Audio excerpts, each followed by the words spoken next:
नमस्कार दोस्तों, मेरा नाम है अर्पित और आज के इस वीडियो के अंदर मैं आपको बताने वाला हूं कि आपको अपनी मेन एग्जामिनेशन के पहले कितने सैम्पल पेपर्स को सॉल्व करना चाहिए।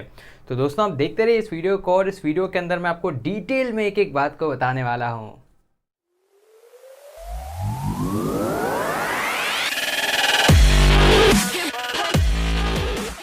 तो दोस्तों सीबीएसई की टर्म फर्स्ट एग्जामिनेशन अभी आने वाली है और आप में से बहुत सारे लोग इस बात के लिए कंफ्यूज हैं कि सर कौन सा सैंपल पेपर लें और कितने पेपर्स को हमें एग्जाम के पहले सॉल्व करना चाहिए। तो यार दोस्तों आज के इस वीडियो के अंदर मैं आपको ये तो बताऊंगा इसे कि एटलीस्ट कितने पेपर आपको हर एक सब्जेक्ट के लगा लेने चाहिए और उसके साथ साथ ये भी बताने वाला हूँ कि यार अगर आप सैंपल पेपर सॉल्व करते हो तो इससे आपको क्या क्या एडवांटेजेस होने वाले हैं।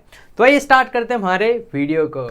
तो यार एक कहावत है, practice makes a man perfect, और यार ये कहावत लाइफ के हर एक फेज़ में अप्लाई होती है और खासकर अगर आप स्टूडेंट फेज़ में हो तो यार वहाँ पर तो इस कहावत का मतलब और महत्व दोनों बहुत ज़्यादा बढ़ जाता है, क्योंकि यार आप जितनी ज़्यादा प्रैक्टिस करते हो उतनी ही ज़्यादा आप किसी भी चीज़ में परफेक्ट होते हो। तो बिल्कुल यार आज के इस वीडियो में मैं आपको बताने वाला हूँ कि अगर आप सैम्पल पेपर्स को सॉल्व करते हो तो क्या उसका यहाँ पर आपको महत्व मिलने वाला है, क्या उसका आपको यहाँ पर एडवांटेज मिलने वाला है। तो यार सबसे पहले मैं आपको बता देता हूँ कि सैम्पल पेपर सॉल्व करने का सबसे बेस्ट तरीका क्या है, उसी के बाद आपको ये सारे एडवांटेजेस देखने को मिलेंगे। तो यार सबसे बेस्ट तरीका ये है कि आप सैम्पल पेपर को बिल्कुल एक्चुअल एग्जामिनेशन की तरह ट्रीट करें और उसको उसी टाइम फ्रेम में उसी टाइम पीरियड में अटेम्प्ट करें, तभी वहाँ पर आपको सबसे ज़्यादा इसका मज़ा आने वाला है और सबसे ज़्यादा एडवांटेज तभी मिलने वाला है। वरना ऐसा नहीं करना है कि बस अब किताब की तरह पढ़ रहे हैं, अच्छा हाँ ये भी और उसके बाद चलो हाँ ठीक है तो हो ही जाएगा। तो इस तरह से नहीं करना है। बिल्कुल जैसे सीबीएसई टर्म फर्स्ट की हम बात करें,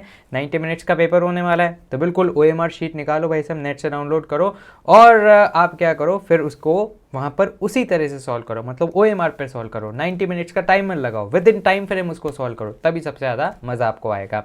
और अगर आप कोई सी और एग्जाम की भी तैयारी कर रहे हो तो भी बस आपको नेट से सैम्पल पेपर डाउनलोड करने हैं या फिर नेट पे नहीं मिलते हैं तो कोई सी भी अच्छी सी किताब को परचेज कर लेना है और उसके बाद उसको सॉल्व करने बैठ जाना है। सो आइए मैं आपको जल्दी से इंपॉर्टेंस बता देता हूँ सभी सैम्पल पेपर्स के। सो यहाँ पर to stay updated with the types of new question. तो यार क्या होता है कि जब आप सैम्पल पेपर को सॉल्व करते हो और लेटेस्ट सैम्पल पेपर्स को सॉल्व करते हो तो इससे क्या होता है, जो भी नया पैटर्न में बदलाव आता है उससे आप क्या हो जाते हो, अकस्टम टू हो जाते हो। क्योंकि यार जैसे आपने देखा ही है सीबीएसई भी लगभग हर साल अपना पैटर्न में कुछ ना कुछ बदलाव ले आता है। जैसे अब की बार उसने कम्प्लीटली एमसीक्यू बेस्ड आपके पेपर्स रख दिए। सो यार एमसीक्यू बेस्ड पेपर्स रख दिए और साथ ही उसने बोला है कि भाई साहब assertion reason question, case based question और भी हर तरह के क्वेश्चन वहाँ पर सीबीएसई डालने वाला है। और लगभग हर एक एग्जामिनेशन में ये होता है कि थोड़ा सा जो ट्रेंड है वो बदलता है। तो इसलिए आपको क्या करना है, बहुत सारे सैम्पल पेपर्स को सॉल्व करना है, तो उससे आपको क्या होगा, नए नए क्वेश्चंस मिलेंगे और नए नए तरह के क्वेश्चंस मिलेंगे। तो बहुत ही अच्छे से आपके यहाँ पर तैयारी होने वाली है। सेकेंड पॉइंट है टू ट्रैक परफॉर्मेंस। यार ये बहुत ही ज़्यादा इंपॉर्टेंट है। अक्सर हम क्या करते हैं, वैसे पढ़ते रहते हैं, लेकिन हमें यह पता नहीं होता है कि यार किस लेवल पर हम पढ़ रहे हैं और क्या जो एग्जाम का लेवल है उसको हम मैच कर पा रहे हैं या फिर नहीं कर पा रहे हैं। तो यार यहाँ पर आपकी मदद करते हैं सैम्पल पेपर्स, क्योंकि अगर आप सैम्पल पेपर्स को लगाते हो तो आपको पता लग जाता है कि आप कितने पानी में हो, कौन से ऐसे टॉपिक्स हैं जो कि आपके अच्छे से प्रिपेयर्ड है और कौन से ऐसे हैं जो कि प्रिपेयर्ड नहीं है। तो फिर आप आराम से उनको प्रिपेयर कर सकते हो और इससे आपको एक अपनी अच्छी सी परफॉर्मेंस भी पता लग जाती है। नेक्स्ट पॉइंट है टू इंक्रीज द एफिशिएंसी। तो यार अगर आप विद इन टाइम फ्रेम चीज़ों को अटेम्प्ट करोगे तो डेफिनेटली आपकी जो स्पीड है वो तो बढ़ने वाली है और साथ के साथ क्या होगा, जो पढ़ने की एफिशिएंसी है वो भी बढ़ेगी। क्योंकि जनरली क्या होता है कि यार हम गधे की तरह बस पढ़ते जाते हैं, पता नहीं कि क्या पढ़ना है क्या नहीं पढ़ना है। तो यार सैम्पल पेपर्स आप सॉल्व करोगे तो आपको ये पता लग जाएगा कि कौन सा टॉपिक इंपॉर्टेंट है, कौन सा ऐसा है जो कि जहाँ से क्वेश्चंस नहीं आ रहे हैं। और ये एनालिसिस करने का लेके एक सबसे अच्छा तरीका क्या है कि प्रीवियस ईयर क्वेश्चन देखो, तो वहाँ से तो आपको ट्रेंड पता लगेगा। और साथ ही क्या होगा, जैसे आप सैम्पल पेपर सॉल्व कर रहे हो, फॉर एग्जांपल टॉपिक ए में आपके सारे क्वेश्चन सही हो रहे हैं, एक आध छोटा मोटा गलत हो गया तो हो गया, टॉपिक बी में आपके लगभग सारे क्वेश्चन गलत हो रहे हैं। तो यहाँ से आपको क्या पता लगा कि टॉपिक ए को ज़्यादा पढ़ने की जरूरत नहीं है, बस जितना पढ़ा उसको रिवाइज कर लो। टॉपिक बी को अच्छे से कंसेप्चुअल वे में पढ़ने की जरूरत है, तो टॉपिक बी पढ़ो, उससे रिलेटेड कुछ क्वेश्चंस का लगा लो, फिर वापस से सैम्पल पेपर लगाओ। उम्मीद है उस टाइम पे फिर आपके टॉपिक ए के तो सही होने ही है, बी के भी सही होंगे। तो इस तरह से धीरे धीरे आप इंप्रूव करोगे और आपकी एफिशिएंसी भी बढ़ जाएगी। नेक्स्ट पॉइंट है to understand the marking scheme. तो यार हर साल कुछ ना कुछ बदलाव होता है। जैसे सीबीएसई की टर्म फर्स्ट की बात करें तो अब की बार 60 क्वेश्चन यहाँ पर आने वाले हैं। अब भाई साहब पहले जीवन में कभी 60 क्वेश्चंस नहीं आए, पहले हमेशा या तो थोड़े कम आते थे या फिर बहुत ज़्यादा आते थे। तो जैसे अब की बार 60 क्वेश्चंस है, तो यहाँ पर 60 क्वेश्चंस में से आपको कोई भी 40 क्वेश्चंस या 50 क्वेश्चंस को अटेम्प्ट करना होता है, डिपेंडिंग ऑन कौन सा सब्जेक्ट आप सॉल्व कर रहे हो। सो यार इस तरह की जो मार्किंग स्कीम है उसको समझने में आपको मदद मिलती है। जैसे कोई और एग्जामिनेशन आप दे रहे हो तो वहाँ पर कोई क्वेश्चन 2 मार्क का, कोई 5 मार्क का, कोई 6 मार्क का, किस में कितने शब्दों को लिखना है, तो ये सारी चीज़ें भी आपकी क्या हो जाती है, प्रैक्टिस में आ जाती है अगर आप सैम्पल पेपर को सॉल्व करते हो तो। नेक्स्ट यार, फॉर बेटर रिविजन। यार सबसे बेस्ट तरीका है किसी भी चीज़ को रिवाइज करने का कि आप उसके क्वेश्चंस को सॉल्व करो। और भाई साहब अगर एक फिक्स्ड फॉर्मेट में, लेटेस्ट फॉर्मेट में, लेटेस्ट मार्किंग स्कीम के अनुसार मिल जाए तो भाई साहब सोने पे सुहागा हो जाता है। सो यार बहुत ही तगड़ा यहाँ से रिवीजन होता है, तो डेफिनेटली आपको सैम्पल पेपर्स को तो सॉल्व करना ही चाहिए। तो यार अभी सीबीएसई के टर्म फर्स्ट के एग्जाम्स आने वाले हैं, और यार एग्जाम्स के पहले बहुत ज़्यादा इंपॉर्टेंट है कि हम बहुत सारे सैम्पल पेपर्स को सॉल्व करें, और खासकर इंग्लिश में तो और भी ज़्यादा इसकी इंपॉर्टेंस बढ़ जाती है। तो यार बच्चों, मैंने आपके लिए बहुत सारे सैम्पल पेपर्स को सर्च किया और मैंने उनको ऑनलाइन ऑर्डर भी किया। अब यार इसमें से एक सैम्पल पेपर जो था वो मुझे बहुत ही अच्छी लगी, ये वाली किताब, और ये थी ओसवाल बुक्स की किताब। यार इसके अंदर आपको 15 सैम्पल पेपर्स देखने को मिलेंगे, और क्यों ये बेस्ट लगी उसका भी मैं आपको कारण बताता हूँ। एक तो इसके अंदर सबसे पहले क्या है, जो स्ट्रिक्टली सीबीएसई का सिलेबस है उस पर ही ये बेस्ड यहाँ पर सारे सैम्पल पेपर्स हैं। देन उसके बाद आपको assertion reason, stand alone MCQs, case based study, सारे के सारे क्वेश्चन यहाँ पर आपको देखने को मिलेंगे।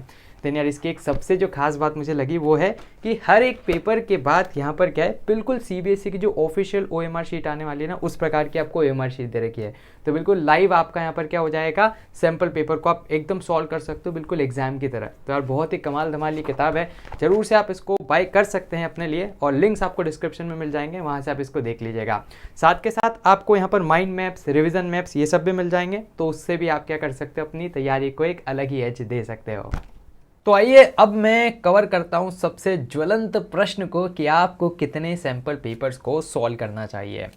सो यार यहाँ पर एक मिनिमम नंबर मैं आपको बताता हूँ हर एक सब्जेक्ट का, और वो मिनिमम नंबर अपनी एनालिसिस के थ्रू और बहुत ही सारे स्टूडेंट्स के फीडबैक के बाद मैंने इस नंबर को निकाला है, और ये नंबर कहीं ना कहीं अटकता है 5 से 7 सैम्पल पेपर से। तो आपको एग्ज़ाम के पहले कम से कम 5, और मैक्सिमम की तो कोई सीमा ही नहीं है, तो 5 तो हर एक सब्जेक्ट के सैम्पल पेपर सॉल्व कर ही लेने चाहिए। क्योंकि यार 1 और 2-3 सैम्पल पेपर आप सॉल्व करते जब तक तो आपको आपकी गलतियां ही पता लगती है कि अच्छा कौन सा टॉपिक पक्का है, कौन सा टॉपिक कच्चा है। देन उसके बाद जैसे जैसे आप आगे और सॉल्व करते रहते हो, उसके बाद फिर क्या हो जाता है, कंप्लीट सिलेबस आपका ऑलमोस्ट कवर हो जाता है, और उसके बाद फिर देने में भी मज़ा आता है। ठीक है, सो आप ऐसा कर सकते हैं कि 5 से 7 जो क्वेश्चन पेपर हैं उनको तो आप बिल्कुल एक्चुअल एग्जामिनेशन की तरह ही डील करें, बिल्कुल 90 मिनट का टाइम लगाएं, और 5 एग्जाम्स को तो ज़रूर से दें हर एक सब्जेक्ट की। एंड देन इसके आगे अगर आप सैम्पल पेपर सॉल्व करते हो तो अब आपको पता है कि भाई साहब कितने टाइम में आप पेपर पूरा कर ले रहे हो, कौन सा सेक्शन आपका स्ट्रॉन्ग है, कौन सा आपका वीक है, तो फिर आप नए नए क्वेश्चंस को जानने के लिए क्या कर सकते हो, 5-6 सैम्पल पेपर और सॉल्व कर सकते हो। सो यार ये बेस्ट नंबर है जिसको अगर आप फॉलो करते हो तो डेफिनेटली यार भाई साहब उसके बाद तो एग्जाम में आपको कोई भी नहीं पछाड़ने वाला है। सो यार ये थी कंप्लीट स्ट्रेटजी सैम्पल पेपर्स की, और उम्मीद है कि आप अब अपनी परीक्षा के लिए जब भी तैयारी करेंगे तो सैम्पल पेपर को ज़रूर से अपनी डेस्क पर रखेंगे। तो दोस्तों फिलहाल के लिए इस वीडियो में इतना ही। मुझे उम्मीद है कि आपको ये वीडियो पसंद आया होगा। अगर आपके कोई भी डाउट्स हो, सवाल या सुझाव हो तो उसको आप कमेंट बॉक्स में लिख दीजिएगा। दोस्तों आप हमारे चैनल को भी सब्सक्राइब कर लीजिएगा, क्योंकि इससे हमें और भी ज़्यादा मोटिवेशन मिलता है आपके लिए वीडियोज़ बनाने के लिए। सब्सक्राइब बटन के पास एक बेल आइकन को जरूर से दबा दीजिएगा ताकि हमारे चैनल की लेटेस्ट नोटिफिकेशन आपसे मिस ना हो। तो दोस्तों धन्यवाद, जय हिंद, जय भारत।